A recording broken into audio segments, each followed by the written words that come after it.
La finalidad de la vida no es ser felices, sino ser auténticos y profundos. Y la autenticidad, la profundidad y la belleza se genera creando alma. ¿Cómo se crea alma? Intentando que todo te hable alrededor. Lo más auténtico de ti puede hablar a todo lo que sucede alrededor. Hay gente que ha tenido experiencias cercanas a la muerte y ha regresado. Lo que dicen es que hay algo que sobrevive a la actividad cerebral. Es decir, hay vida después del cerebro. Esto, claro, rompería todo el paradigma materialista y en ese sentido es muy interesante. Bueno, pues si acudes a las distintas tradiciones, sí parece que hay una transformación, que hay un paso de estado, llegamos a un estado diferente y que es un estado, el que hay al otro lado, de mayor realidad, de más amor, de una comprensión más honda y más inmediata de lo que sucede y luego, pues, mucho misterio. Alguien que esté muy bajito y que no haya tenido experiencia de eso, tendría que empezar, por ejemplo, dando las gracias. Y dices, pues no hay nada por lo que pueda dar las gracias porque mi vida va muy mal y no hay manera. Invéntatelo. Da las gracias por el café con leche que me he tomado esta mañana. Por el día en que el vecino me saludó en el portal. Y entonces, aunque sean cosas muy pequeñas, si tú empiezas a dar las gracias, cada vez va a empezar a aparecer en tu vida más motivos por los que dar las gracias. Porque de alguna manera la realidad externa se va reajustando con la realidad interna. Y entonces tú das las gracias y lo conviertes en un acto alquímico. La vida de afuera se empieza a transformar, ¿no? Aunque no creas en nada, aunque no creas que haya un amor sosteniéndolo todo, aunque no haya experiencia de eso, tú das las gracias. Y ya a partir de ahí empieza a ver qué pasa. Hola, bienvenidos un día más a Tu Batalla Interna. Hoy tengo una invitada muy especial, que es Mar Díaz. Ella es escritora y doctora en filología. Quedaos hasta el final porque hablaremos de la conciencia y la muerte y muchas cosas más. Os va a volar la cabeza. Bienvenida, Mar Díaz. Muchas gracias, Sofian. Mar Díaz, para las personas que todavía no te conozcan, ¿quién es Mar Díaz? Bueno, esto es imposible de definir. Normalmente cuando me preguntan suelo decir algo así como que habito dos grandes arquetipos. Uno, el de peregrina y otro el de madre. Básicamente me dedico a caminar, a ir en camino y a cuidar a mis hijos. Muy bueno.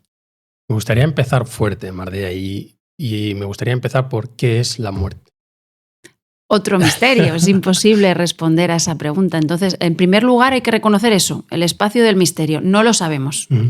Nadie se ha marchado y ha regresado, de tal manera que hay que dejar mucho espacio a eso. Una vez visto eso, sí se puede reconocer que la muerte tiene como tres dimensiones. Por un lado, es un límite para la vida.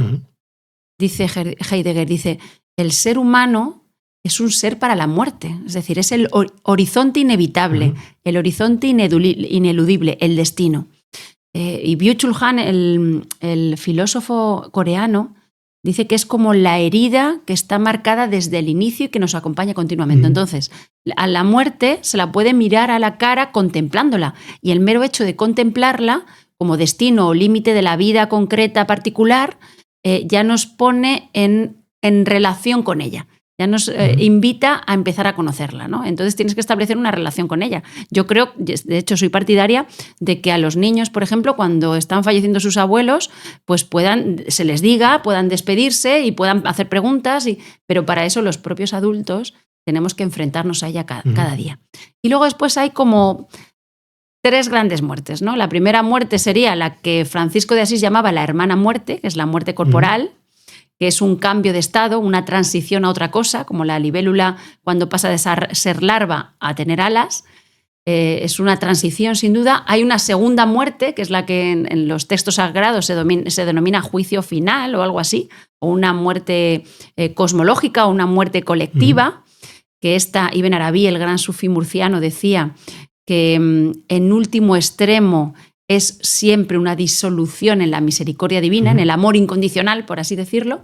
Y luego hay una muerte metafórica que es una muerte antes de morir. Es decir, es un practicar la muerte de muchas maneras en la vida para poder vivirla antes de que nos llegue el momento, ¿no? Entonces, esa pequeña muerte se puede vivir de muchas maneras, desde transformaciones radicales, enfermedades, muertes de nuestros seres queridos o lecturas. Puedes leer libros de experiencias cercanas a la muerte y también te traen eso, o muertes mínimas. Yo, por ejemplo, en mis 5 partos he vivido una muerte, porque parir, en cierto sentido, es también morir, ¿no? ¿Y qué le pasa a la conciencia, ¿no? A esas experiencias cercanas a la muerte, ¿no? Realmente. Pues no se sabe tampoco muy bien. Es decir, hay gente que ha tenido experiencias cercanas a la muerte y ha regresado, y básicamente lo que dicen, y esto es muy interesante porque abre el paradigma contemporáneo cerebralista, lo que dicen es que hay algo que sobrevive a la actividad cerebral. Es decir, hay vida después del cerebro. Esto, claro, rompería todo el paradigma materialista y en ese sentido es muy interesante. Luego, ¿qué pasa después? Bueno, pues si acudes a las distintas tradiciones, sí parece que hay una transformación, que hay un paso de estado, llegamos a un estado diferente y que es un estado, el que hay al otro lado, de mayor realidad, de más amor, de una comprensión más honda y más inmediata de lo que sucede. Y luego, pues mucho misterio, mucho misterio. Eso sí, en la medida en que tú participas de la muerte antes de la muerte, antes de que llegue la muerte física, puedes ir oliendo, aprendiendo cómo a saborear o a intuir lo que puede suceder al otro lado. Y eso me lleva a Mardía que si realmente hay conciencia más allá de nuestro cerebro. Eso es, eso es. Esto es lo que intentan demostrar en el fondo. Todas las ECMs, como dice Vicente Merlo en su libro Eres Inmortal, en el fondo todo este análisis, estudio de las ECM es también una apertura a un paradigma que ya no es materialista. Porque claro, las experiencias que tienen y nadie las puede negar, bueno, se las puedes negar, pero claro, si una persona te viene diciendo que ha vivido una experiencia totalmente transformadora, más real que cualquier cosa que haya vivido, que le genera una certeza y le quita de repente el miedo a la muerte y le hace amar más la vida además, y que le hace entender que el sentido de la vida tiene que ver básicamente con el amor y con la autenticidad, pues bueno, tú se lo puedes negar si quieres, pero es tan transformador, solo las cosas muy verdaderas son realmente transformadoras, ¿no? Y para alguien que siente miedo a la muerte, ¿qué le dirías? Primero, que todos sentimos miedo a la muerte, que eso es inevitable, todos sentimos, y no solo miedo a la muerte particular propia, sino al sufrimiento y también el miedo a la muerte de nuestros seres queridos. Yo creo que no es tanto miedo a la muerte particular, sino a la de los seres queridos o al sufrimiento previo a la muerte. Pues siempre hay que hacer un trabajo de autoconocimiento y un trabajo de enfrentar aquello que más miedo nos da. De tal manera que yo empezaría poco a poco, es decir, asumiendo toda la parte de muerte que tiene ya el día a día, porque solo contemplar una flor es asomarte ya a la muerte, atreverte a asomarte a toda la porción de muerte que trae cada día en lo cotidiano y luego aprender a vivirla, a convivir con ella. Es necesario abrazarla, no dejarla a un lado, porque si la dejas a un lado, cuando se te presenta sin ningún trabajo hecho y entonces estás muy en pañales, estás muy verde para asumirla, ¿no? Porque crees que la muerte es la que da sentido a la vida y luego hablaremos sobre cuál es tu sentido de la vida. Sí, creo que la muerte es la que da sentido a la vida, es el destino hacia el que nos encaminamos. Es muy curioso, por ejemplo, a mí me gusta mucho hacer el Camino de Santiago. He hecho el Camino de Santiago varias veces, que es una gran metáfora de la vida y ayuda mucho a entender el sentido de la vida. Y claro, como gran metáfora de la vida está enmarcado en un origen, en la época medieval era tu casa, la gente salía de tu casa, y un destino. Pero ¿cuál es el destino de esa peregrinación? Pues es una tumba en este caso se dice que del apóstol Santiago, es decir, de una persona especialmente santa, pero en el fondo es también tu propia tumba. Es decir, tú estás caminando metafóricamente hacia tu propia muerte. Y si vas un poco más allá, si llegas desde Santiago hasta Finisterre, asumes la segunda muerte, la muerte cosmológica. ¿Por qué? Porque en Finisterre, en el mundo medieval, que es cuando tenía tanta fuerza el Camino de Santiago, se acababa el mundo conocido.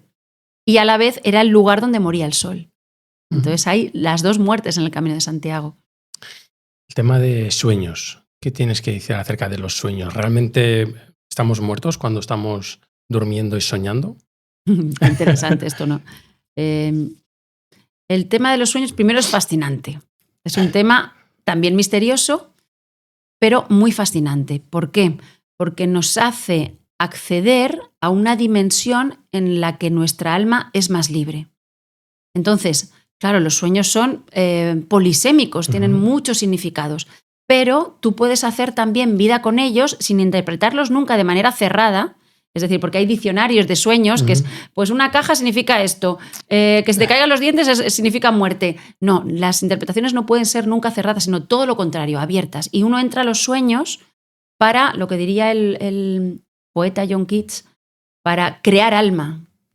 uno empieza a crear alma en diálogo con los sueños, porque los sueños están reverberando cosas muy hondas de ti mismo que a lo mejor no has querido ver, han permanecido en la sombra porque no has querido ver, y te están dando mensajes con los que tú puedes aprender a vivir y también aprender a morir, por tanto, continuamente. Has mencionado alma. ¿Qué quiere decir el alma, ¿no? ¿Y qué mitos te gustaría derribar acerca de la espiritualidad? Bueno, amo a los psicólogos arquetipales, ¿no? James Hillman, me gustan mucho. Y primero, el alma. ¿Qué es el alma? Claro que ahora, por ejemplo, la palabra consciencia o conciencia está muy de moda, pero la palabra alma está totalmente de modeo. O sea, es algo sobre lo que nadie habla. Ni siquiera los psicólogos hablan ya de alma, cuando psicología es la ciencia que estudia el alma.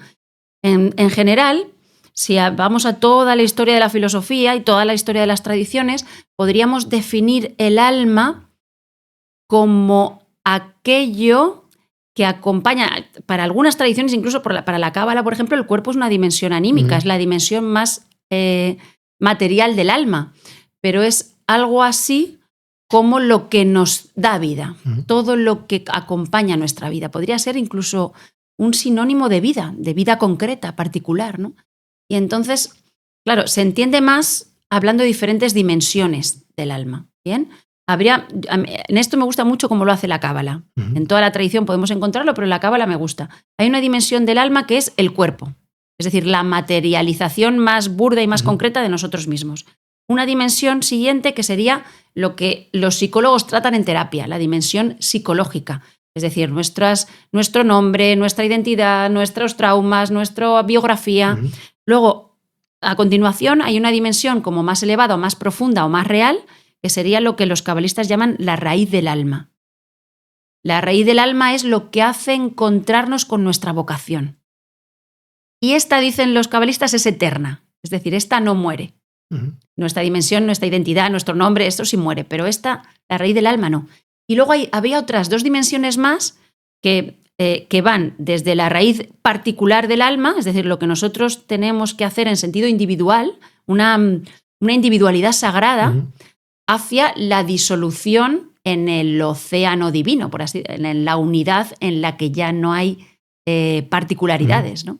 Y entonces es todo un recorrido desde el cuerpo, la dimensión más material, hacia nuestra disolución en el océano de la unidad. Muy bueno.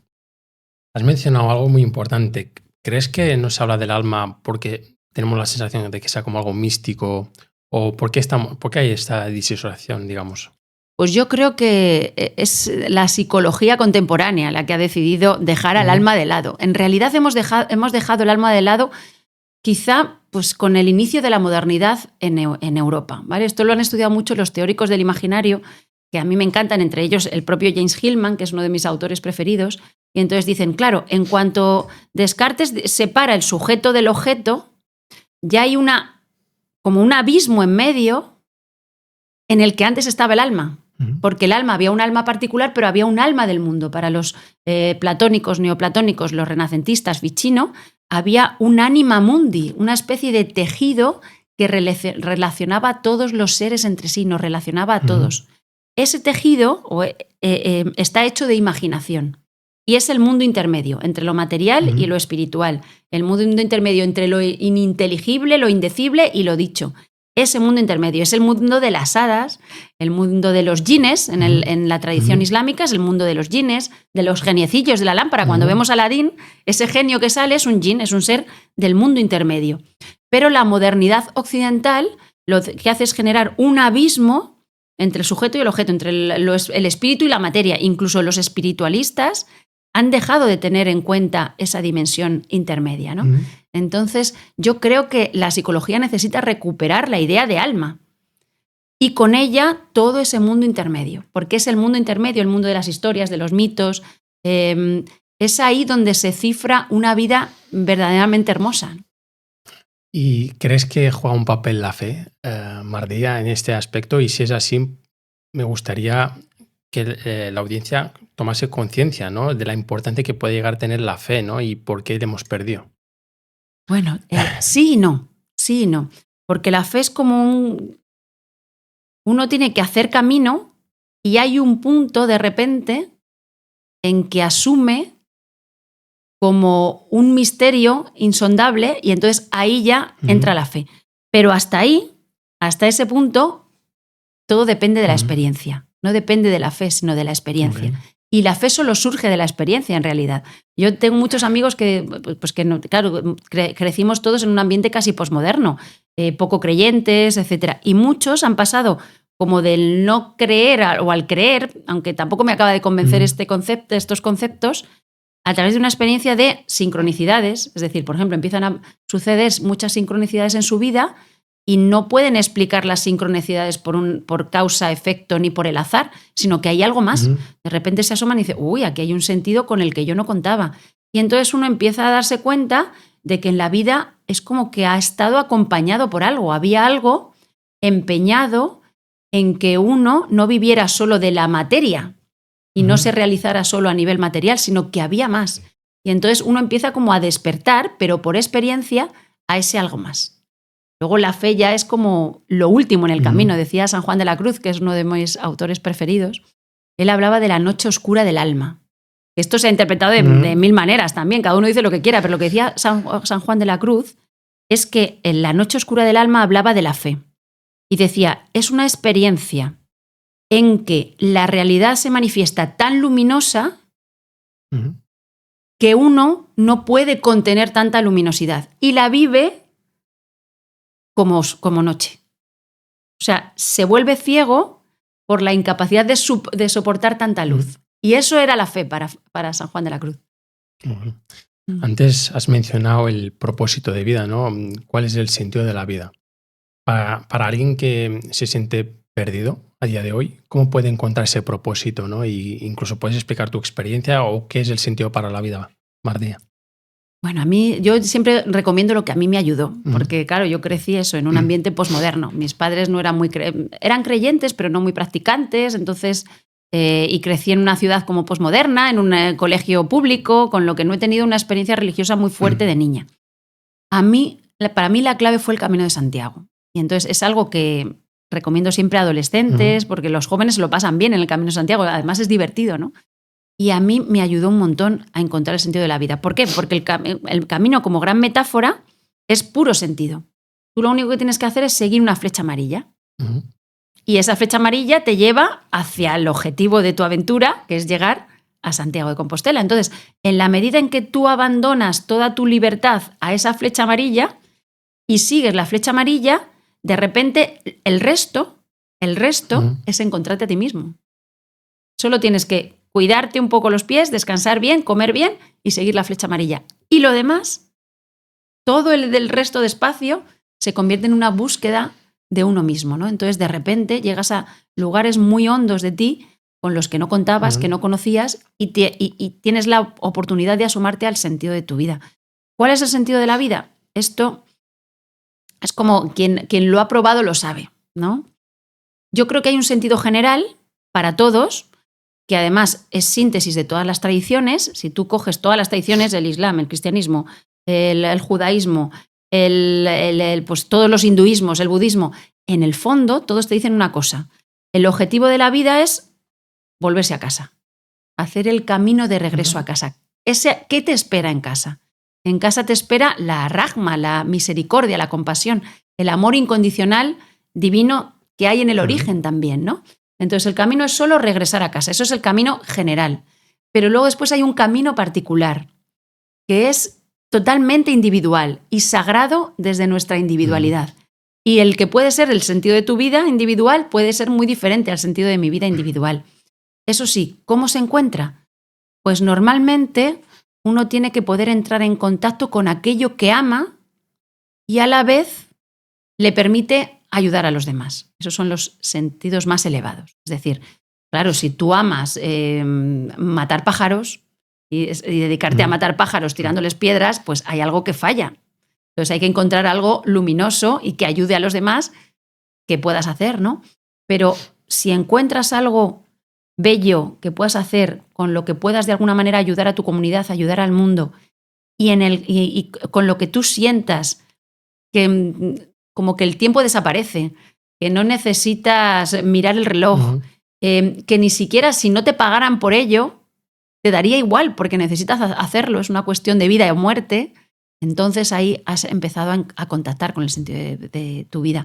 Es muy fácil para grandes artistas o personas con vocaciones muy definidas, pues lo han encontrado a veces muy pronto, pero hay gente que tarda mucho en encontrarlo, ¿no? Y hay gente que no lo encuentra en una actividad definida, sino que lo encuentra en lo cotidiano, en el amor por lo cotidiano, en el cuidar un hogar, en hacer con cariño el trabajo asignado, etcétera, etcétera. O sea que es un gran misterio. Parece brutal y desde aquí les recomendamos, ¿no?, el Camino de Santiago, Mardía. Sí, si tienen dudas, si son jóvenes, lo más fácil es el Camino de Santiago. Muy bueno. Antes hemos hablado de mitos, pero me gustaría profundizar más. No sé qué mitos te gustaría desmentir, Mardía, acerca de la espiritualidad o cosas que tú hayas podido ver, ¿no?, en redes sociales o en otras circunstancias. Bueno, en primer lugar, si hay una cosa que me gustaría desmentir, me gusta mucho esta pregunta que creo que no me la han hecho jamás, esto de mitos que me gustaría... Lo primero es que para mí no hay espiritualidad si no hay materialidad. Quiero decir, hay mucha gente que toma lo espiritual como un fliparse, volarse y con eso se escapa de todas sus circunstancias. Pero la espiritualidad real es enraizada, es decir, el árbol, las ramas del árbol crecen fuertes cuando crecen fuertes las raíces. De tal manera que hay un motivo por el que hemos nacido pues, en esta ciudad, en esta época histórica, con esta familia, con estas circunstancias, con estos límites. A veces tenemos límites físicos, límites intelectuales. Todo eso tiene un sentido para permitirnos pues, convertir eso en canal para focalizar nuestra aventura espiritual, ¿no? De tal manera que una espiritualidad que sea escapista, para mí no es espiritualidad, es autoengaño o es como voladura, pero no es espiritualidad. Y eso me lleva a la batalla interna, ¿no, Mardía? Antes te lo comentaba, ¿no? Para esas personas que estén pasando una batalla interna, como la que yo viví y creo que todos hemos vivido, ¿no?, en nuestras circunstancias de la vida, ¿cómo hacer que de eso tenga sentido y encontrar tu propósito, ¿no? Este que has mencionado tan importante, ¿no? Y no abrumarte y quedarte o en el victimismo o en la queja. ¿Cómo podemos transformar eso, no? Bueno, primero hay momentos muy dolorosos en la vida y todos tenemos nuestra porción de ello. Todos, por el mero hecho de vivir, vamos a tener que enfrentarnos pues, a cosas muy dolorosas, enfermedades particulares o muerte de seres queridos o frustraciones fuertes en lo laboral. Es decir, es algo de lo que todos vamos a participar. Y entonces nadie quiere que le pase nada de eso, pero sucede. La cosa es, ¿qué hacemos con lo que sucede? ¿Podemos utilizar todo lo que nos sucede para enfadarnos con la vida? ¿Para echar la culpa fuera y entonces convertirnos en víctimas? ¿O podemos utilizar todo lo que nos sucede y ponerlo en favor como de nuestra alma y tejer alma con eso? Es decir, volvernos seres humanos más profundos, más interesantes, de corazón más grande, más ayudadores, ¿no? Más, que hacen más el bien por los demás, más compasivos. Es decir, muchas veces no despertamos a la compasión hasta que no vivimos algo doloroso nosotros mismos, ¿no? Entonces, todo lo que te pase hay que utilizarlo. Hay que darse espacio también para el dolor y la queja a veces, ¿eh? Es necesario que a veces también necesitamos tiempo y necesitamos hacer duelos, ¿no? Y tampoco tenemos que ahorrarnos el duelo. También veo yo en muchas ocasiones se muere alguien que quieres mucho y te viene alguien, venga, vámonos de fiesta. Como para evitarte estar ahí pasando el duelo. No, también es necesaria mucha paciencia y permitirte la queja y permitirte llorar y permitirte el duelo. Y los duelos, hay duelos que son muy largos, porque hay dolores que son muy poderosos, ¿no? Entonces, lo acogemos, lo vivimos, nos dolemos lo necesario sin escaparnos y luego lo transformamos, lo transmutamos de tal manera que eso nos pueda hacer un ser humano más profundo, más compasivo, más hermoso y más, auténtico, ¿no? Un ser humano más auténtico. Bueno, no sé si tienes más mitos que desmentir, Mardía. Mitos sobre la espiritualidad. Muchos. También pues, la espiritualidad, parece que la espiritualidad se da solo, dependiendo un poco de quién lo vea, en contextos religiosos, pero no tiene por qué. Y lo contrario, hay gente ahora que cree que la espiritualidad está totalmente desligada de las formas religiosas, pero también puede ser. Es decir, hay espiritualidad en todos los sitios. Allá donde haya vida, yo, más que de espiritualidad, porque claro, parece que el espíritu se opone a la materia, yo diría más bien vida. Hay vida floreciendo por todos los sitios, en lo más pequeño y muchas veces alejado de la mirada religiosa y, por supuesto, del juicio religioso, y nadie lo verá, desde lo más pequeño pues hasta lo místico, ¿no? Hasta todos esos grandes santos que luego pasan a la historia. ¿Qué es realmente la conciencia, ¿no? Fíjate que para mí ha sido muy importante darme cuenta de los errores que he cometido en mi vida para poder cambiarlos, ¿no? Y a día de hoy se habla mucho de la conciencia, pero me gustaría saber desde tu punto de vista qué sería la conciencia, Mardella. Yo, la palabra me viene un poco grande, porque yo oigo por ahí hablar de una cosa es la conciencia y otra cosa es la consciencia. Parece que la conciencia es algo más bien moral, ¿no? Una recapitulación que uno hace sobre sí mismo, ¿vale? Y entonces uno tiene que ser fiel a su conciencia. El corazón espiritual te está hablando continuamente, ¿no? Y uno tiene que aprender a despejar eso para poder escucharlo directamente. Por ejemplo, te habla mucho, el corazón espiritual te habla mucho de tu vocación. Y cuando estás haciendo cosas a las que no estás llamado, te lo dice claramente y tú sufres. Entonces hay una conciencia que tiene que ver con eso, con la autenticidad, ¿no? Y con el darse cuenta de ¿para qué estoy aquí? ¿Para qué he nacido? ¿Para qué estoy aquí? ¿Para qué quiero vivir? ¿Hacia dónde voy? Y ese diálogo interno de recapacitación es muy interesante. De hecho, ha habido en muchas escuelas espirituales y filosóficas utilizaban como práctica escribir un diario por la noche, un diario de recapitulación, porque era un ejercicio de autoindagación. Eso es una cosa. Y luego se habla como de la consciencia, ¿no? Yo no sé bien qué es la consciencia. Parece que es como... claro, en Cábala la conciencia se suele denominar Da'at, con 2 As, que es algo así como una especie de corriente sabia o sangre que recorre todas las dimensiones del árbol de la vida, ¿vale? Entonces, la consciencia sería lo que une todas las dimensiones del árbol de la vida. Otras veces se habla de consciencia como de testigo, algo que si tú haces esto en contextos meditativos se vive muy a fondo. En contextos meditativos hay un momento en que después de mucho meditar, ¿quién soy yo? Por ejemplo, meditas con el ¿quién soy yo? ¿Quién soy yo? ¿Quién soy yo? Y al final te das cuenta de que solo puedes definir como yo al testigo de la vida. La vida va pasando a tu través y tú te vuelves testigo de eso, ¿no? Incluso la vida completa podría ser la consciencia. Todo aquello que nos trasciende podría ser la consciencia. ¿Podríamos denominar a la consciencia Dios? Podría ser Dios la consciencia también. De tal manera que es que nos supera por todos los sitios. A mí, fíjate que cuando has dicho la vida, me llama mucho la atención que David Hawkins tiene como una tabla donde hay como unos niveles de conciencia, ¿no? Y donde si vibras como bajo, que me gustaría profundizar en este aspecto, por ejemplo, uno de los más elevados, ¿no? Los niveles es el amor.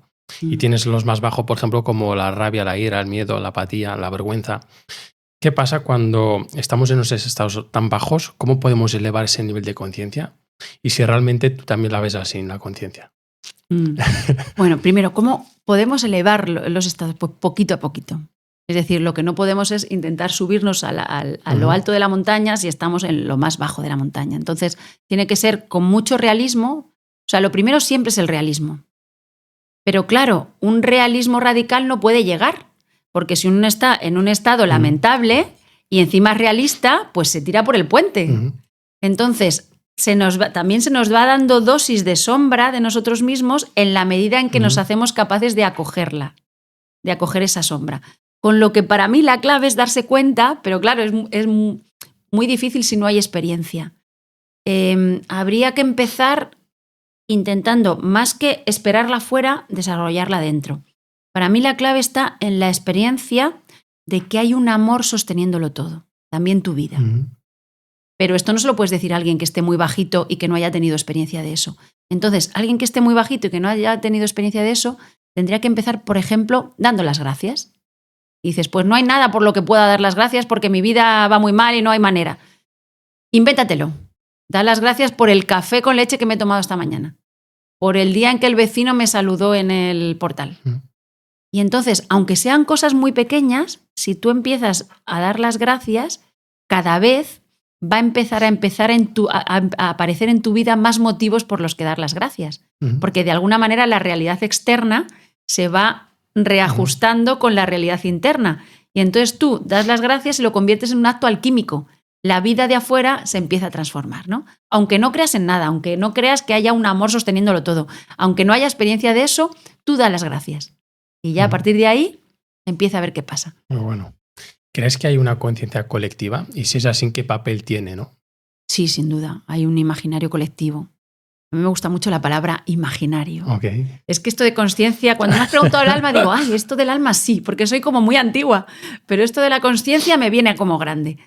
Pero yo creo que hay un imaginario colectivo, sin duda, y que hay como una realidad arquetipal, como diría Jung, que de alguna manera es compartido por todos. De tal manera que hay personas que sin haber tenido ningún contacto con el hinduismo, de repente sueñan con Shiva o sueñan con un dios hindú, aunque no tienen ninguna referencia, no lo han estudiado, no les ha traído, y de repente aparece como una especie de arquetipo que no se sabe muy bien de dónde viene y aparece. Sin duda hay una consciencia colectiva. Y como hay un alma del mundo, todos estamos entretejidos, somos permeables, o sea, compartimos hasta el aire, estamos compartiendo oxígeno. Entonces, todo es permeable. Sin duda, y tú entras a sitios, entras en ambientes donde hay intenciones como muy elevadas y tú te elevas. Y entras en ambientes donde la intención es muy pesada y tú de repente es como que te arrastran allí, ¿no? Entonces, sí, sin duda. Bueno. La supraconciencia. El superimaginario, no sé cómo decírtelo. Aquí me viene todo el rato a la memoria, y te lo he dicho cuando he llegado, porque vive muy cerca de aquí y es una persona que sabe mucho y que estaría muy bien aquí, Vicente Merlo. Él estuvo muchos años con un maestro que es, de alguna manera, un maestro indio, que es el que ha generado todo esto de la supraconsciencia en origen, ¿vale? Y luego después Wilber y teóricos norteamericanos lo tomaron y lo rehicieron, etcétera, etcétera. Pero bueno, ¿qué es la supraconsciencia? Pues yo no lo sé. En principio parece que es una realidad tan oceánica que consigue incluir hasta nuestra individualidad. Y que hace que nuestra individualidad sea parte de ese gran océano. Las dos cosas. No puedo decirte más. Acabas de volar la cabeza a la audiencia. ¿Puedes compartirnos tu última revelación que has tenido, ¿no? Durante estos últimos años, o si ha sido la semana pasada, pues la semana pasada? Qué bonito, mi última revelación. Me encanta porque sí concibo la vida. La vida es un camino del velo a la revelación. Eso sería la vida. Entonces, al principio todo está velado y en la medida en que vamos haciendo camino se van como descorriendo los velos. Esto es una metáfora muy sufí. Y se van descorriendo velos. Entonces es un paso de la velación o del velo a la revelación. Entonces, lo que me ha pasado estas últimas semanas, que he tenido como una pequeña revelación estas últimas semanas, ha tenido que ver con la lectura de unos cuantos autores, uno Harpur, el propio James Hillman o Thomas More, que hablan en particular a partir de una carta del escritor John Keats, que le envía creo que a su hermano, habla de la necesidad de crear alma y de vivir la vida creando alma, y que la finalidad de la vida no es ser felices, sino ser auténticos y profundos, y la autenticidad, la profundidad y la belleza se genera creando alma.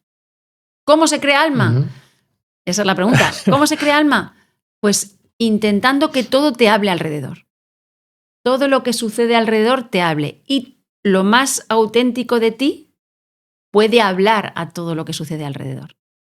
De tal manera que yo soy profesora de instituto, me voy por la mañana al instituto y digo, voy a crear alma hoy, ¿no? Y entonces intento estar atenta a la escucha del alma de mis alumnos. Cada alma es particular. Y de repente digo, descubro que uno escribe muy bien, o descubro que uno tiene talento para el teatro, pues se lo digo. En vez de callarlo y ponerle un examen y ya está, le digo, pues me parece que tienes talento para esto. Uy, pues tú serías un buen humorista, tú pues... Y entonces, de repente, estamos todos creando alma, ¿no? Igual con mis hijos, igual con las tareas cotidianas. A mí me encanta crear alma en las tareas cotidianas. Cocinar creando alma, eso es fascinante. ¿Cómo lo haces? Pues a veces recito atributos divinos Oh. en árabe, porque los atributos divinos en el sufismo son como corredores por los que se asciende a lo innombrable, ¿no? Es como puentes a lo innombrable. Entonces a veces estoy preparando la sopa y estoy a la vez recitando. Y si recito un atributo divino que sea hermoso, pues estoy poniendo a mi corazón en contacto con ese atributo divino y entonces la sopa se está llenando de alma, se está llenando de ese atributo divino. Muy bueno. Qué bonito. Es bonito, ¿eh? Sí, esto de crear alma es muy bonito. La culpa es algo que yo veo que a nivel social cada vez nos culpamos más, Mardía. Y para esas personas que se autoculpan, que incluso no está en sus manos, ¿no? Que pasan circunstancias de la vida y se autoculpan aún así. ¿Qué papel juega la culpa en nuestra vida y cómo intentar, pues, cada vez gestionarla de una mejor manera? Mira, este es un tema muy interesante también, porque hay que ir a la raíz del asunto. Claro, hay culpa que es razonable. Si tú has metido la pata, te has portado mal con alguien, está muy bien que recapacites e intentes hacer algo para resolver esa situación, para mejorar esa situación o para que la persona, si se ha sentido herida, deje de estarlo, por ejemplo, ¿no? Es decir, todos cometemos errores en la vida. El problema es que si la culpa está descompensada, es una culpa patológica, bloquea y no permite que se sane o se solucionen las situaciones. Entonces, esa culpa ya es de otro orden. ¿Qué tenemos que hacer con esa culpa? Es de ese punto, porque es que hoy en día hay gente, hay mucha fragilidad psicológica en el ambiente. Yo lo veo, pues, soy profesora de adolescentes, lo observo y lo veo cada día. Yo creo que es un problema de raíz espiritual. Es decir, necesitamos como sociedad, como seres humanos, para poder vivir y para poder soportar la existencia, conectar con un lugar en el que da igual lo que hagas, vas a ser amado. Da igual cómo te portes, vas a ser amado. Da igual que metas la pata, vas a ser amado. Da igual que fracases en el trabajo o que suspendas o que vas a ser amado.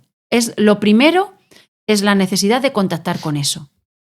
Una vez hemos contactado con eso, luego ya podemos vivir la culpa sana. Hay una culpa que es sana, porque no sentir culpa es muy patológico. Hay a veces que los grandes asesinos de la historia ni siquiera sentían culpa.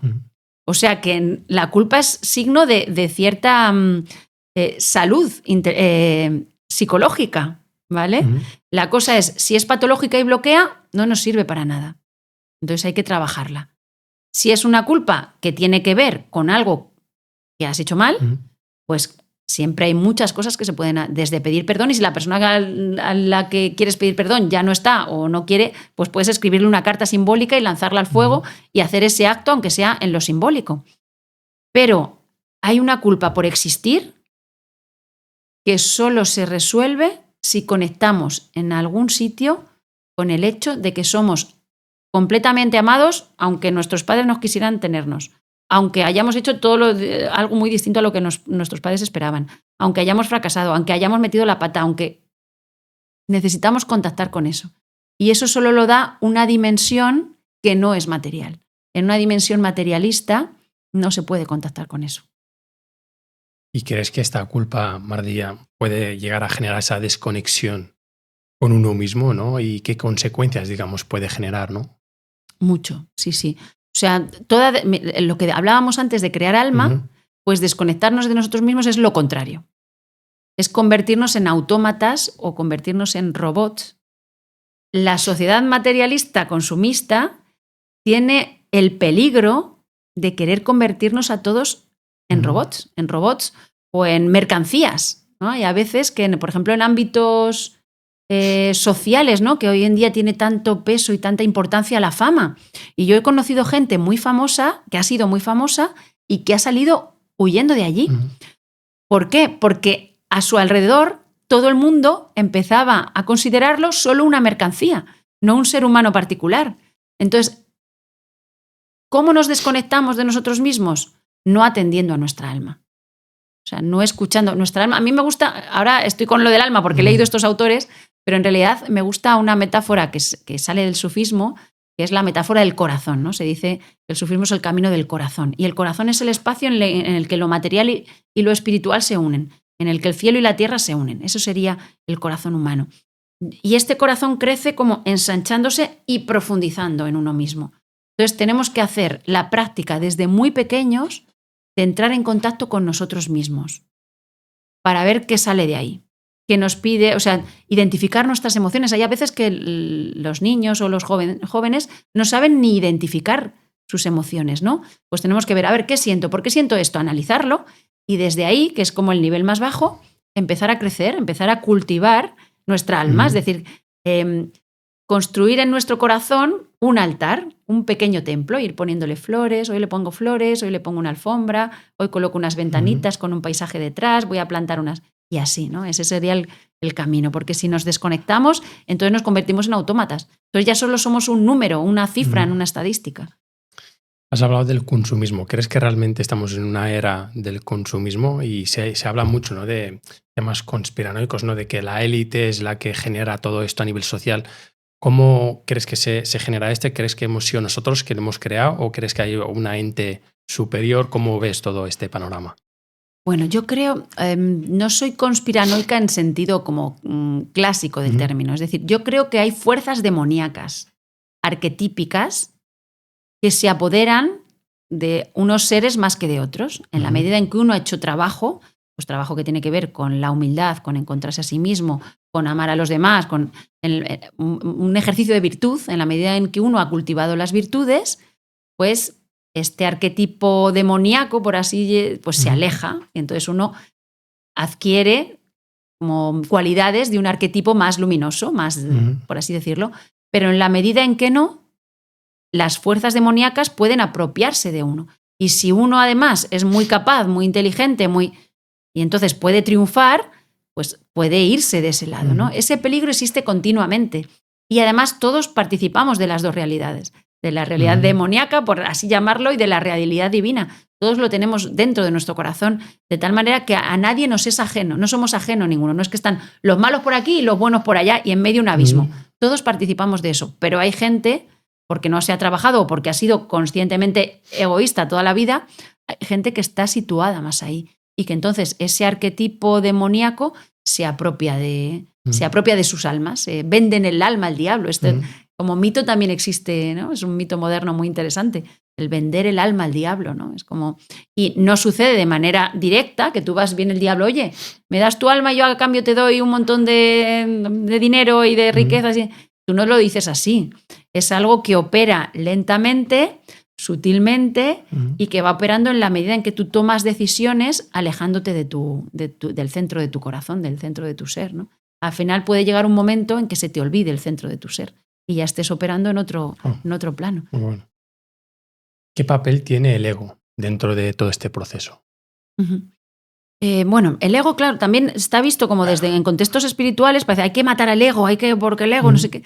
Yo en esto soy un poco más cariñosa con el ego. Tengo una cualidad más maternal en eso. Y entonces, el ego es nuestra dimensión particular que nos hace sentirnos únicos, ¿vale? Únicos. El problema, o como se concibe hoy en día el ego, es que no es que seamos únicos, sino que además genera una sensación de separación y de omnipotencia, por así decirlo. Y entonces el ego se convierte en un ídolo, sustituye a Dios, ¿no? Ese sería el punto más patológico del ego, cuando el ego se cree todopoderoso y quiere separarse, y entonces ya todo es separación. El problema es que si el ego se convierte en todo separación, ahí ya solo hay dolor. Solo hay dolor, con lo que no te trae nada positivo. Con lo que yo opto por una vía intermedia, que es la vía de la sagrada singularidad. Es decir, todos somos singulares. Cada uno tiene un cuerpo y tiene un momento de nacimiento y un momento de muerte y tiene unos padres concretos y un nombre y unos dones. Es decir, hay una singularidad. Y esa singularidad hay que abrazarla, pero hay que ponerla al servicio de. No hay que desarrollarla desde el egoísmo, sino ponerla al servicio de algo más grande que sí misma. Si esa singularidad sagrada se pone al servicio de, entonces la individualidad se vuelve muy hermosa, es muy bella. Entonces, ego contra disolución completa, no. Hay una individualidad, pero no tiene que ser egoica. Una individualidad que no sea egoica, sino que se ponga al servicio de. Muy bueno. Antes has mencionado que las emociones de los niños no se trabaja tanto y estoy completamente de acuerdo. ¿Cómo se forja el yo, ¿no?, del niño? Y tú que eres también profesora, me gustará saber tu opinión. Bueno, pues el yo del niño se forja muy lentamente. Normalmente tiene que ver con de los 0 a los 2 años, se da todo este proceso de adquisición del lenguaje, ¿no? Normalmente y entonces a los 2 años uno ya empieza a saber que yo soy yo, que mi madre es otra persona, que mi padre es otra persona, y ya empieza a diferenciarse, ¿no? Uno necesita también diferenciarse para adquirir esta individualidad y hacer lo que Jung llamaba el proceso de individuación. Entonces se da lentamente. Yo creo, de hecho, a mí me gusta mucho estudiar como la vida de los grandes personajes de la historia, y los grandes personajes, incluso los santos, por ejemplo, que concebimos que son los que se han entregado completamente a la divinidad, primero tenían un ego muy fuerte. Es decir, es necesario forjar una individualidad muy fuerte para luego ponerla al servicio de. De tal manera que al adolescente le toca significarse. Aquí estoy yo. Y al adolescente en la mitología griega le tocaba matar a la fiera, matar al minotauro, matar al dragón. Siempre eran adolescentes los héroes. El adolescente tiene que decir, aquí estoy yo. Y eso es lo sano para el adolescente. Pero claro, lo que es sano para el adolescente no es sano para un hombre de 40 años o una mujer de 60 o de 80, porque cada etapa trae su aquel, ¿no? Martía, ¿en qué te ha ayudado más a ti la espiritualidad, ¿no? Digamos, me gustará que la audiencia vea qué te ha aportado a ti en la vida, porque siempre se explica, ¿no?, la espiritualidad, pero ¿qué te ha integrado a ti en la vida? Claro, para mí es todo. O sea, porque yo no separo la espiritualidad de la vida.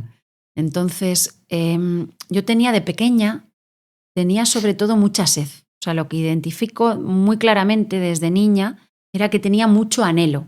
De hecho, por eso yo soy contraria a que los niños tengan teléfono móvil cuando son pequeños o cuanto más tarde mejor, pero es sobre todo porque si hay demasiada distracción, no hay posibilidad de toparse con ese anhelo, con esa sed. Es un anhelo en el fondo de sentido, de qué hago aquí, para qué he sido creado, cuál es el sentido de mi vida, qué es lo que tengo que hacer. Todas estas preguntas solo afloran si tú tienes tiempo para hacértelas. Entonces, esto sí lo puedo identificar. Cuando llegué con 23 años al Camino de Santiago con esa sed y muy desorientada, yo era una posadolescente desorientada, de repente me topo allí, aparece allí como una fuerza que sostiene mi vida. O sea, una fuerza que pone lo que me sucede para que a mí se me abra el corazón. Eso es como una escuela de amor. Y de repente entiendo que la vida es una escuela de amor. Y a partir de ahí ya todo ha sido echar a caminar, ir pasando por etapas muy diferentes y por experiencias muy diferentes. Por ejemplo, la experiencia de la maternidad para mí ha sido bellísima. Y me encanta ser madre, disfruto muchísimo de ser madre, y yo vivo que hay poca manera de vivir tan espiritualmente como a través de la maternidad, porque es casi una escuela mística. Parece que los grandes místicos estaban siempre retirados en una montaña o en un templo ahí orando y ya está. Para mí la maternidad es una escuela espiritual brutal, y todo lo que sucede y todo lo que vivo, lo vivo siempre desde ahí. Es decir, intentando que eso pues ensanche un poquito mi corazón. De tal manera que la vida entera pues, está llena de sabor. O sea, vivo la vida con mucho sabor. Martía, yo sé que hay muchos padres que nos están escuchando y si se están preguntando cómo yo puedo enseñarle a mis hijos o qué herramientas les puedo dar. Creo que eres la persona indicada, ¿no? Me encanta esta pregunta porque, claro, es que soy profe y madre, entonces me dedico a esto todo el rato. Esta pregunta me la hago yo prácticamente todos los días. También cosas concretas y sencillas. Para mí, una es muy importante contarles cuentos a los niños. Si pudiera ser antes de dormir, mejor. Porque los niños si tú les cuentas historias antes de dormir, atraviesan el umbral de la vigilia al sueño con un relato, y al estar atravesándolo con un relato les estás enseñando en el fondo que no han sido arrojados a la vida, sino que han sido hilados con ella. El cariño, el amor del padre o la madre que le cuenta un cuento al niño sostiene ya la noche. O sea, él atraviesa la fase y se asoma a la noche así, ¿no? Eso es maravilloso. Y luego, historias que sean significativas, ¿vale? Es decir, mitología, vale. Historias de santos, de profetas, de todas las tradiciones. O sea, yo en esto soy muy interreligiosa. Pero que sean significativas. O sea, no tonterías, sino historias que le hablen al alma, a lo más profundo del niño. Y también se le pueden contar tragedias, porque hoy en día en la televisión ya no suceden tragedias, pero necesitamos tragedias para poder afrontar la muerte y, en el fondo, para aprender a vivir. Entonces, tampoco hay que evitarles las tragedias. Las tragedias griegas tenían esa función. En el teatro griego, la gente iba a vivir una catarsis. Es decir, el teatro era casi un ritual transformador. Uno vivía una tragedia, ¿para qué? Para plantearse a fondo cuál era su vida. Pues necesitamos tragedias. Otra cosa que me parece muy interesante es sacar a los niños al bosque. Al bosque, caminar con ellos por la naturaleza, porque eso les da un ritmo que es muy diferente al ritmo loco que llevan cuando ven pantallas. ¿Vale? Entonces, y el contacto con la naturaleza les permite contactar con su naturaleza interior, sobre todo cuando son pequeñitos. Entonces, salir a la naturaleza, caminar por el campo, me parece interesantísimo. Y luego, las pantallas, cuanto menos pantallas, mejor. Y lo otro es, el niño lee perfectamente lo que sus padres tienen en el corazón. Aunque no sea muy listo, aunque no sepa leer, aunque casi no sepa hablar, sabe perfectamente lo que los padres tienen en el corazón. Entonces, los padres tienen que comprometerse ellos mismos con una vida sincera, auténtica, interesante. Y eso por ósmosis, porque el niño sobre todo aprende por imitación. En la medida en que tú vives algo que sea honesto, verdadero y auténtico, el niño lo va a mamar y lo va a poder aprender también, ¿no? Muy bueno. Antes, para que no se te malinterprete, has comentado que hay pocas tragedias, ¿no? Y claro, yo me pongo en la mente de la audiencia y dirá, es que hay noticias, hay guerras. Cuando has dicho eso, que hay pocas tragedias en la ficción. La ficción. Vale. Porque seguramente luego salta alguno en comentarios y sé que lo haces desde el ser. No, hay pocas tragedias en la ficción. Es decir, cuando ven una película o una serie, normalmente hay mucho drama y luego también hay comedia, pero el final suele ser feliz o ya hay otro tipo de series que son nihilistas directamente, que te plantean un horizonte horroroso, pero la tragedia no es eso. La tragedia es ir al fondo del ser humano, pero rescatar algo de ahí que pueda ser transformador y que pueda aliviar el corazón, ¿no? Muy bueno. Pero es muy interesante esto que dices, porque no hay tragedias en la ficción, pero hay muchas tragedias en los telediarios. De hecho, tardamos mucho, o sea, mi hijo mayor tardó mucho en ver un telediario. Y la primera vez que vi un telediario tendría 4 o 5 años y se quedó así, no sé, o alguna guerra, se quedó así y dice, mamá, pero esto es verdad. ¿Sabes? Se quedó, pero esto es verdad. O sea, se quedó alucinado y horrorizado. Pero pasa también lo mismo. Ven tanta tragedia de telediario que ya les suena, o sea, es como que entra y sale, pero ni siquiera la viven como real, ¿no? Porque es demasiado también. Es lo que te dice, ¿no? El primado negativo, ¿no? Que se te queda ya en tu inconsciente ahí grabado. Pero sí. El tiempo. Mardía, ¿es real o es producto de nuestra imaginación, no? Bueno, el tiempo tiene su realidad en la dimensión relativa. El tiempo es relativo, ¿no? Además, la propia ciencia lo ha ido descubriendo a lo largo del siglo XX. De tal manera, claro, yo cuando era pequeña, esta reflexión la hacía mucho, ¿no? Era como, ¿y el caracol? Claro, si hay un animal, una mariposa que vive 2 días, ¿cómo serán 2 días para esa mariposa? Será muy diferente que mis 2 días, ¿no? Porque esa es toda su vida. La vida de la mariposa son 2 o 3 días y ya, ¿no? De tal manera que, claro, que el tiempo es relativo. La cosa es, ¿cuál es la función del tiempo? A mí esto me gusta mucho analizarlo. Claro, como me gusta mucho la filología y hago análisis de poesías, me gusta mucho analizar, o en música, analizarlo con el ritmo. Porque cuando, por ejemplo, en los ritos tribales se utilizan las percusiones, se utiliza el rimbo, pa, pa, pa, pa, pa, pa, para marcar mucho el tiempo, y al marcar mucho los tiempos se está abriendo el corazón a la eternidad. Entonces, mi conclusión es que el tiempo es eso que la realidad, lo indecible, lo innombrable, se ha inventado para que podamos experimentar desde nuestra dimensión relativa la eternidad. Oh, muy bonito. La autenticidad. Se habla mucho de ser auténtico, ¿no? En esta era donde influye mucho, ¿no? La parte económica, antes las comentaban las redes sociales, ¿no? El ser viral, ser famoso. ¿Cómo dentro de todo este ruido, no dejar evadirnos y encontrar nuestra propia autenticidad? Incluso para esas personas que dicen que a veces tienen que hacer otras cosas que no les gusta para poder sobrevivir, incluso perdiendo esa autenticidad. Bueno, esto también es una cuestión de equilibrio. De hecho, como prácticas, yo recuerdo una vez cuando tendría 25 o 26 años, fui a un monasterio, Tessé, es un monasterio ecuménico que hay cerca de Lyon, en Francia, y entonces ahí acogen gente de diferentes tradiciones, sobre todo gente joven, y según llegas te asignan una tarea, ¿no? Y a mí me tocó la tarea de limpiar los baños por las mañanas. Y esta era mi tarea, yo estaba haciendo ese servicio, pero en ciertos contextos se hacen o te encargan hacer los servicios más duros y uno en ese encargo obtiene también un sabor. ¿Por qué? Porque la vida es una cuestión de equilibrios. Y entonces hay a veces que necesitas habitar el opuesto para poder valorar el otro lado, ¿no? Hay que ir es como pendular. Y entonces también se te da, ¿no? Yo, por ejemplo, en mi trabajo, yo soy vocacionalmente profesora, o sea, me encanta ser profesora. Pero tal y como está el sistema educativo, a veces es muy difícil ser profesora y te llegas a plantear eso, ¿no?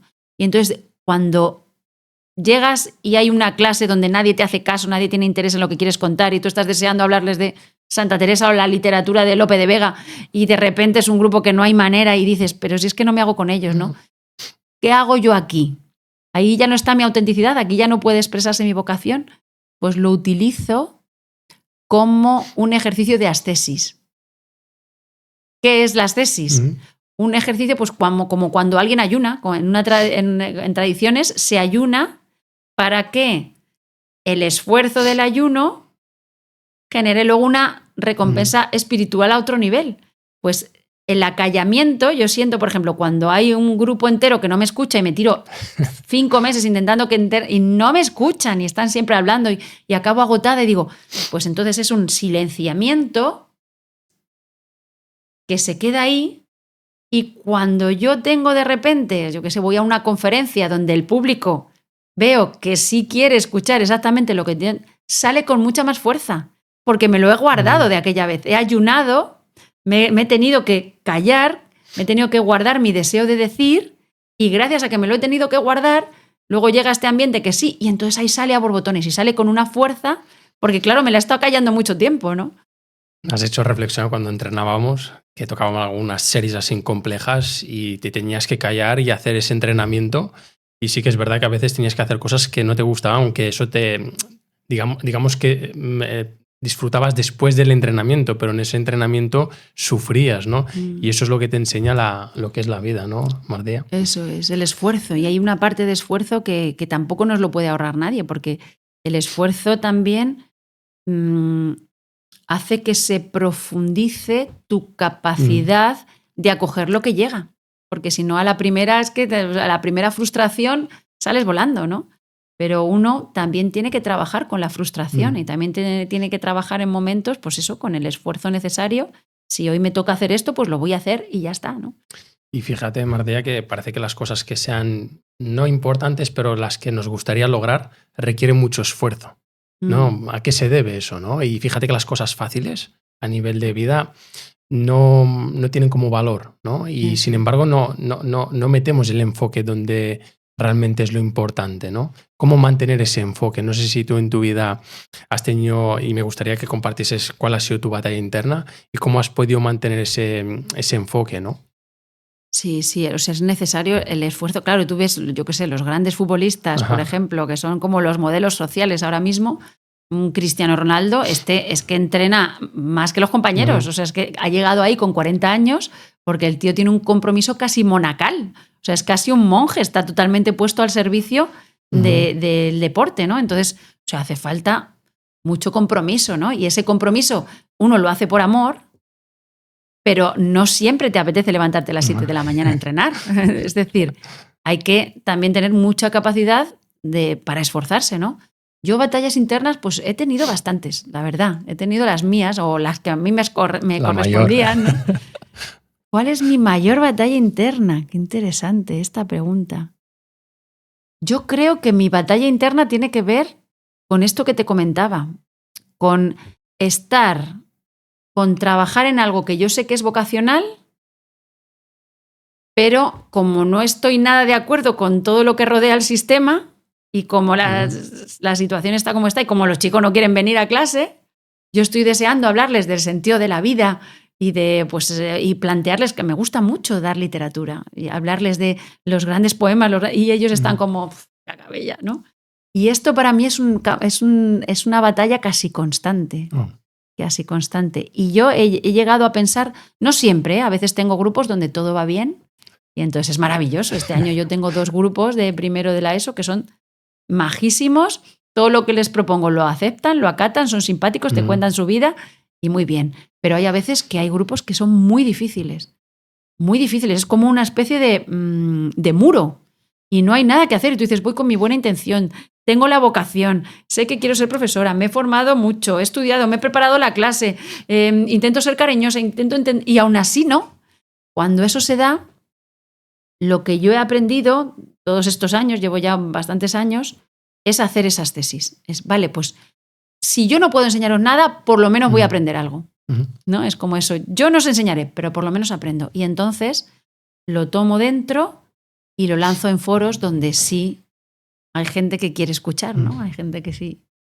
Mardía, para alguien que esté teniendo esta batalla interna, parecida a la tuya, ¿no? Y en otro contexto, y digamos que se ha parado, no ha seguido con esa batalla, ¿no? Digamos que la opinión externa le ha influido y ha dejado su propósito, su sueño, y le está doliendo, ¿qué le dirías?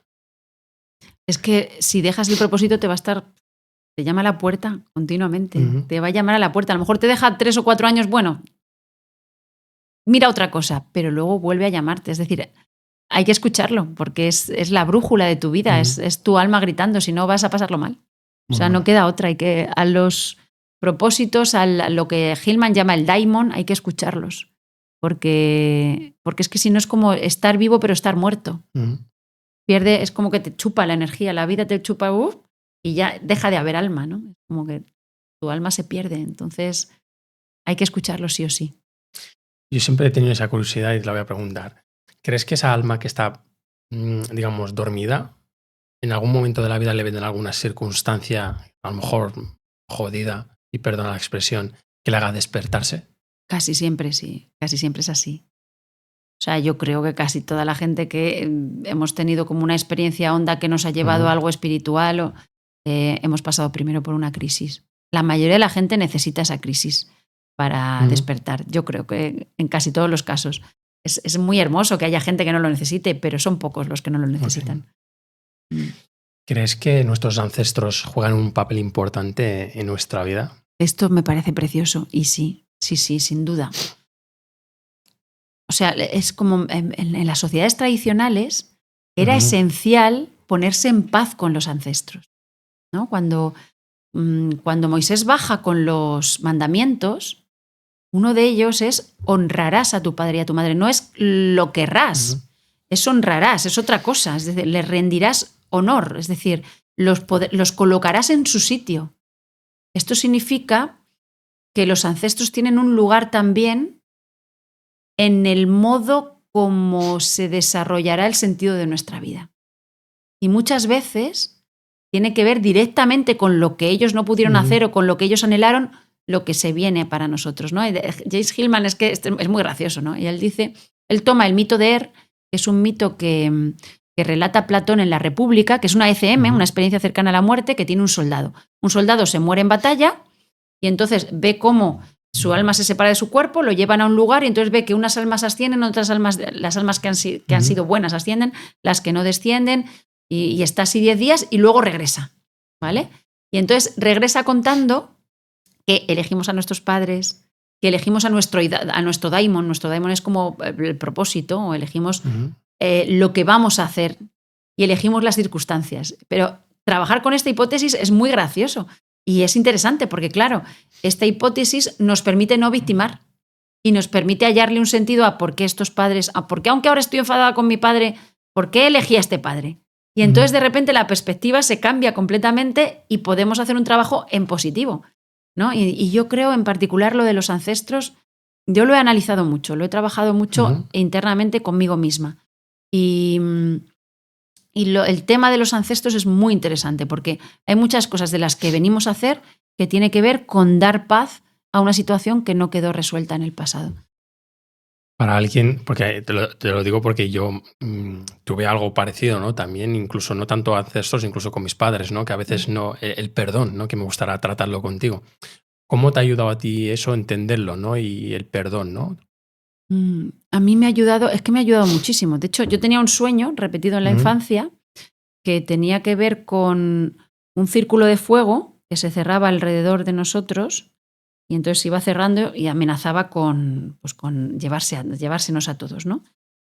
Y ahí, en medio de eso, aparecía una idea y era, tienes que excavar, si encuentras una piedra preciosa, esa piedra preciosa es como que se reflejará en las llamas y abrirá un corredor y todos podéis escapar de la muerte, ¿no? Yo he sentido siempre que toda mi vida ha estado como guiada por ese sueño.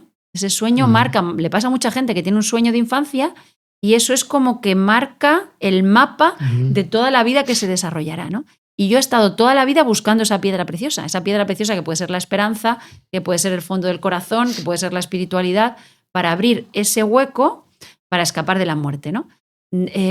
Entonces hay que hacer un trabajo, claro, también a veces tenemos ira con los ancestros, porque a veces o sentimos que no nos dejan desarrollarnos, que no nos dejan desarrollar nuestra alma, o sentimos que hicieron algo muy, muy malo y entonces nos avergonzamos de esto y queremos como separarnos, pero el camino no funciona por ahí, no va por ahí. El camino, hombre, hay a veces que hace falta una separación. Si te han hecho daño, puede que necesites separarte vitalmente y no poder tener relaciones, pero hay que integrarlo, aunque sea internamente, aunque estés separado para siempre externamente, hay que integrarlos internamente. Y para eso la clave es decir, pues yo los elegí. ¿Y en qué sentido los he elegido? Si tú, imagínate un padre maltratador, ¿no? Un padre que te pegara palizas cuando eras niño. Imagínate que gracias a eso tú te vuelves una persona amorosa porque no quieres ser como tu padre. Te vuelves un padre cariñoso, te vuelves compasivo con los demás y todo eso acaba guiando toda tu vida. Entonces conseguirás darle las gracias a tu padre. El problema es que si no haces ese camino y te mantienes en el rencor, en el odio, en el culpar, la víctima, entonces te quedarás ahí anclado. En el fondo estarás dándole la razón. Con lo que en ese sentido honrar a tu padre sería utilizar esa circunstancia de partida de niño para aprender cómo ser en sentido contrario y para aprender a embellecer el mundo. Y ahí, desde esa identidad, dirás, pues gracias a que mi padre era así, yo pude transformar la realidad, ¿no? Antes has mencionado que tú aplicabas la gratitud, ¿no? ¿Cómo podemos integrarla en nuestra vida y cómo la deberíamos de integrar realmente? Pues eso se puede llevar Tengo una amiga que hace un diario sobre esto específicamente. Todos los días escribe las gracias por 3 cosas. ¿Y cómo es? Y ningún día puede repetir. Es decir, yo hoy puedo decir, pues gracias porque he tenido un buen viaje a Barcelona. Pero mañana no puedo decir gracias porque he tenido un buen viaje a Barcelona. Entonces, como te tienes que inventar cada día una razón nueva, el mundo alrededor se transforma muchísimo. Porque vas a estar todo el día buscando motivos nuevos por los que dar las gracias, ¿no? Es muy gracioso esto, es muy interesante. Pero realmente dar las gracias parece que es como una consecuencia de... O sea, uno da las gracias cuando le pasa algo bueno. Pero si haces lo contrario, das las gracias antes de que pase lo bueno, alquimizas el mundo. Eso es muy bueno. Imagínate que en esa lista, a veces hacemos listas, ¿no? Y con tareas y tenemos esas revelaciones, ¿no? Que tú también has tenido.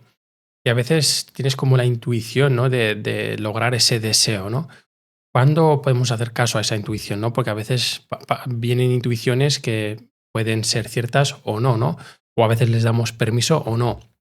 ¿Cómo podemos conectar con esa intuición, no?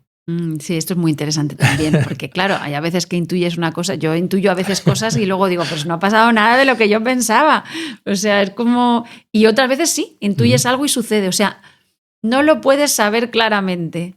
De tal manera que yo creo que aquí la clave es, voy a intentar hacer lo que esté más acorde con mi corazón, más allá de lo que intuya o no, y luego después aprender a asumir lo que suceda.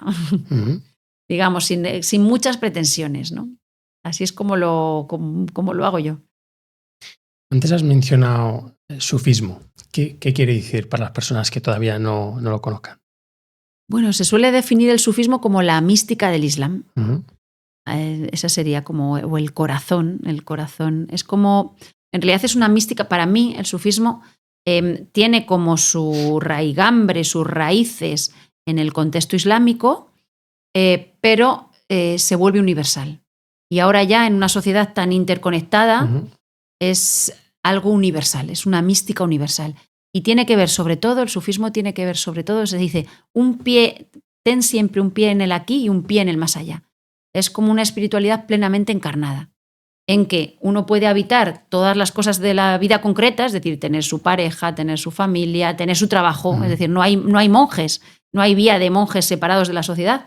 Vives como cualquier persona de la sociedad con un pie en el más acá, pero a la vez tienes una práctica que te lleva todo el rato a lo trascendente. Entonces es unión de lo inmanente y lo trascendente, de lo espiritual y lo material. Por eso es el camino del corazón, porque el corazón es el espacio justo en el que se hace esa síntesis.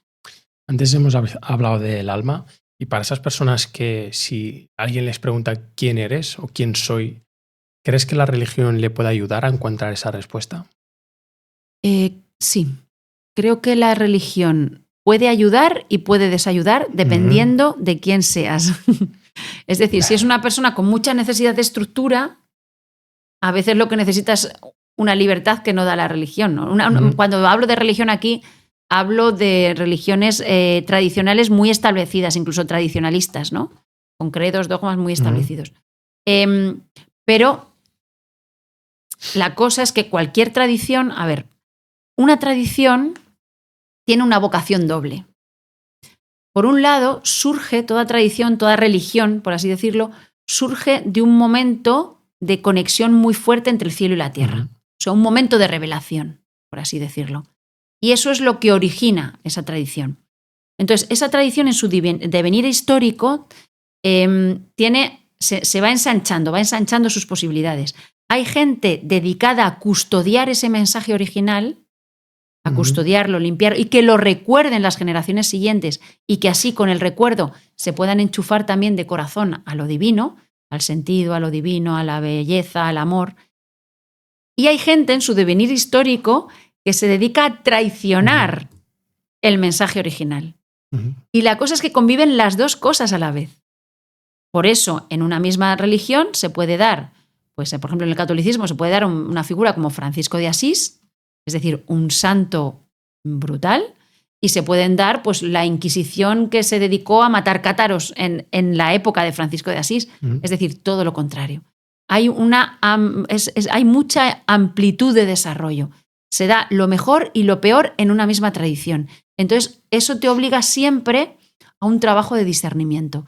Hay un discernimiento que no puedes dejar de hacer. Y a un compromiso, porque en el fondo todo lo que sucede es espejo de ti. Hay un compromiso con ir sincerándote, ir siendo cada vez más auténtico, más de verdad y más virtuoso para poder alcanzar la perla y no perderte en tonterías o en cosas superficiales o en frivolidades, ¿no? Muy bueno. María, ¿qué es el amor para ti? Pues esto es indefinible también. Esto es un misterio. El amor, como decía Rumi, es de donde venimos, o Ibn Arabi, de dónde venimos, lo que nos sostiene, lo que nos da la vida, a dónde vamos, lo que nos hace conocernos, lo que nos hace encontrarnos con los demás, es decir, lo es todo. Para mí el amor es como la savia que recorre la vida entera. En particular, el amor es como una especie, si utilizamos una imagen, es una especie de hilo dorado del que siempre podemos tirar para volver a casa, porque ese hilo dorado está tejido pues, por esa especie de dimensión materna de la divinidad, por así decirlo, esa compasión, ese amor incondicional. Entonces, siempre podemos tirar desde nuestro corazón de él, para llegar a casa, y a la vez siempre podemos tirar de él para relacionarnos con todos los seres que hay alrededor. Siempre en un orden, ¿no? Primero nuestros seres más cercanos y luego pues hasta llegar a como a la hermandad o la fraternidad universal, ¿no? A todos los seres, como decía Francisco, que era capaz de hablar con el lobo, con el cordero, con los pájaros y con las piedras, ¿no? Martía, hemos llegado ya al final, pero antes de concluir me gustaría hacerte unas pequeñas preguntitas que me gusta haceros. Quizás alguna te coja al vuelo, pero ¿tienes miedo a la muerte? Estoy en el trabajo es decir, estoy en el camino de no tenerlo. Cada vez tengo menos. Tengo miedo No me gustaría morirme ahora, porque tengo 5... Me encanta la vida y además tengo 5 niños a los que me encanta acompañar. Entonces, no me gustaría que el momento llegara ya. Pero creo que la muerte va a ser una experiencia de mucho gozo. Ok. Que Dios no quiera, Martía, imagínate que sales por aquí y falleces. Y vengo a saludar, ¿no? ¿Cómo crees que tus seres queridos te van a recordar? Es curioso porque cada ser querido tiene una imagen totalmente distinta de ti, porque cada uno ha establecido una relación particular y única de ti, ¿no? Yo espero, claro, digamos, a los que tengo más presentes en una circunstancia así es mis hijos, ¿no? Y también veo que cada uno tendría una experiencia diferente de mí, pero espero que me recuerden por lo menos como una madre a la que le encantaba serlo. Me encanta ser madre. Y luego los seres, mis padres, mi marido, yo creo que sobre todo me recordarán como alguien como muy entusiasta. Me gusta mucho vivir y me gusta mucho hallarle sentido a la vida y disfruto mucho, o sea, me encanta estar viva. ¿Cuál ha sido la persona que más ha impactado en tu vida, tanto lo personal como lo profesional, y solo puede ser una persona? Joder. Y nadie se va a enfadar. Te voy a decir la primera persona que me ha venido a la cabeza, ¿vale? Cuando estabas diciéndolo, de repente me ha venido uno. Entonces voy a ser honesta y te voy a decir esa persona. Esta persona era un maestro chipriota, turco-chipriota, que se llamaba, porque falleció en el 2014, se llamaba Maulana Signasim y era el maestro de una tárika, orden sufí. Y yo creo que el contacto con él transformó radicalmente mi vida. Yo lo conocí poco después de hacer el Camino de Santiago. De repente había un grupo en Madrid que iba a ver a un maestro. Y yo dije, pues yo quiero conocer un maestro. Y cuando llegué a su casa, nos alojábamos en su casa, en su jardín, y cuando llegué y pude tener un contacto visual con él y vi el océano entero en su mirada. O sea, era capaz de amarme más de lo que no me había amado nadie nunca. Era capaz, en un instante de atención, de atenderme más de lo que me había atendido nunca, ¿no? Eso a mí, ¡buah!, me voló la cabeza. Y yo quiero creer, por ejemplo, mi marido encontró a este maestro más o menos a la vez que yo y éramos amigos, no éramos pareja. Yo tengo la sensación de que fue gracias a él que nosotros acabamos de cuajar, nos encontramos y de alguna manera todos nuestros hijos nos hemos tenido también como con su bendición, ¿no? Entonces es como que ha orientado nuestra vida. En el 2011, poco antes de fallecer, la última vez que hablamos con él, de hecho nos dijo, abrid un medio. Y nosotros, ¿cómo que un medio? Sí, el Islam da problemas, hablad de sufismo o podéis hablar de ejercicios contra el estrés, decía. Hablad de espiritualidad abierta a todas las tradiciones, ¿no? Y varios años después eso se empezó a desplegar en nuestra vida. Empezamos a publicar libros, abrimos un canal de YouTube y de alguna manera sentimos que su palabra empezó a como se coló en el corazón y empezó a florecer muy lentamente como una especie de semilla que se planta en el corazón y empezó a florecer después. Esto es alucinante, encontrarse con alguien así en la vida es una experiencia alucinante, así que estoy muy celebro que él haya estado en la vida, ¿no? Porque que una persona así esté en la vida te hace entender que la vida es maravillosa. Bueno, que te haya venido, yo siempre le digo, la primera persona que te haya venido en tu mente quiere decir algo, ¿no? ¿Cuál es ese consejo, Mardella, que te hubiese gustado tener cuando eras más adolescente que no has tenido, pero que te darías ahora mismo? Ay, qué bonito, eso es muy bonito también. He leído algún libro en donde preguntaban esto a gente que estaba a punto de morir, ¿no? Y entonces normalmente dicen, le diría que no se preocupe, que todo va a estar bien. Esto es lo que contesta la gente cerca de la muerte. Esto es maravilloso, ¿no? Yo lo que tenía era mucha sed, ¿no? Entonces, con 14, 15 años tenía mucha sed y lo que se me daba alrededor no me servía de fuente. Todo lo que tenía disponible en el sistema en el que no me servía de fuente. Entonces, yo creo, porque a mí me salvó la literatura también, me ayudó mucho leer. Yo creo que le daría un par de libros. A esa adolescente le daría libros que yo no sabía en ese momento que existían, pero que me habrían hecho mucho bien cuando yo tenía tanta sed. ¿Qué es eso que tienes que decir a alguien que todavía no has dicho, ¿no? A veces puede ser a un padre, a un ser querido. No sé si es tu caso, pero si es así me gustaría que lo compartieses con nosotros. Esto es muy... Esto no sé decirte. Yo creo que casi todas... No, sí sé qué decirte. Ahora me ha venido lo que tengo que decir, la respuesta. Hay un espacio, hay un Santa Santorum, hay un espacio de secreto de nosotros con nosotros mismos. Es decir, hay cosas que nosotros no sabemos de nosotros mismos y se nos velan y no las vamos a saber nunca. Pero luego hay un espacio en el corazón de secreto y de intimidad con uno mismo que siempre es mejor no contar. Hay una película que tuvo mucho éxito, Titanic, que seguro que la has visto porque la conoce todo el mundo. En Titanic hay una cosa muy interesante y es que la señora, la protagonista de Titanic, guarda esa historia que es fundante en ella, guarda el secreto toda la vida. Y hay un momento en que dice, es que el corazón de una mujer es como un océano de secretos, ¿no? Y tú dices, madre mía, ¿cómo ha podido esta señora? Esto es de lo más interesante de la película. ¿Cómo esta señora, hasta los 90 años, ha podido mantener un secreto así? Y es maravilloso, porque a veces el corazón humano es como ese Santa Santor, es como un océano. Y hay una intimidad que se guarda ahí.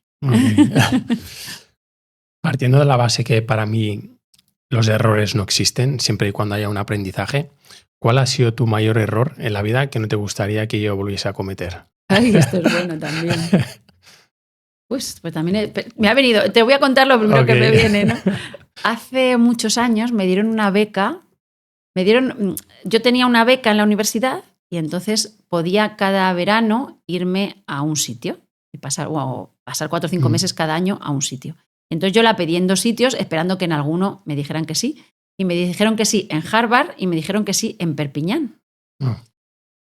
Y no sé por qué escogí irme a Perpiñán y me habría ido a Harvard. Porque luego he echado de menos, digo, la experiencia de hablar mejor inglés y además que Harvard estaba al lado de... O sea, mi escritor preferido de la adolescencia era Henry David Thoreau, que vivía en Massachusetts, al lado de allí, y hubiera podido caminar por esos bosques, pero siempre pensé que llegaría el momento y el momento no ha llegado, ¿no? Y yo creo que elegí Perpiñán porque estaba más cerca de casa. No, me tenía que haber atrevido a irme a Harvard. Eso es lo que me ha salido. Seguro que no es lo más significativo, pero cuando me lo has preguntado me ha venido. Pues me lo apunto. Y ya para concluir, Mardella, para todas esas personas que estén pasando una batalla interna a nivel general, ¿qué legado te gustaría dejarles? Bueno, primero, la comprensión de que todos pasamos por batallas internas y a veces son muy dolorosas. Hay batallas internas que te llevan hasta el límite y dices, pues es que ya no puedo más. Y aún así te llevan un poco más y tú, pero es que no puedo. Y te siguen llevando al límite y tú vas viendo, no. Y dices, pero si es que no lo soporto ya. Entonces, esto pasa y puede pasar y no podemos responder con frivolidad a esto. Entonces, lo primero es acoger eso. Poder acogerlo y poder quejarse cuando decía Santa Teresa, no hay que quejarse mucho de los dolores, de los dolores físicos, de las enfermedades, porque cuando son fuertes de verdad ya se quejan ellas solas. Es decir, hay a veces que el dolor es tan fuerte que es que se queja solo. Y hay que permitirlo también, porque si tú intentas no permitirlo, tampoco vas a dejar que llegue hasta el límite. Y es que hay en ocasiones en que hasta que no llega hasta el límite, no se produce la transformación. Y si tú estás intentando contenerlo para ser un niño bueno, o que no parezca que, o no me voy a meter en mi casa porque entonces van a decir que estoy deprimido, si no dejas que eso suceda, pues no llegas al límite nunca y entonces te va a seguir doliendo, ¿no? Entonces hay que permitir contenerlo y luego, eso sí, cuando le has dejado espacio, lo has contenido, etcétera, etcétera, hay que permitir que eso te transforme para bien, te haga mejor persona, así en términos sencillos, que te haga un ser humano más interesante, más profundo, más hermoso, con un alma más ancha o con un corazón más ensanchado, ¿no? Muchísimas gracias, Mardía. No sé si quieres añadir algo más antes de concluir. Solo quiero darte las gracias porque han sido unas preguntas preciosas. Me he sentido muy a gusto contigo. Gracias. Y nada, ojalá que os vaya muy bien en este podcast y que permita a la gente también transformar y atravesar todas esas crisis que hemos planteado. Muchísimas gracias, Mardía. Espero tenerte próximamente también. Gracias. Y nos despedimos por ahí. Chao. Adiós. Gracias. Gracias, guapa.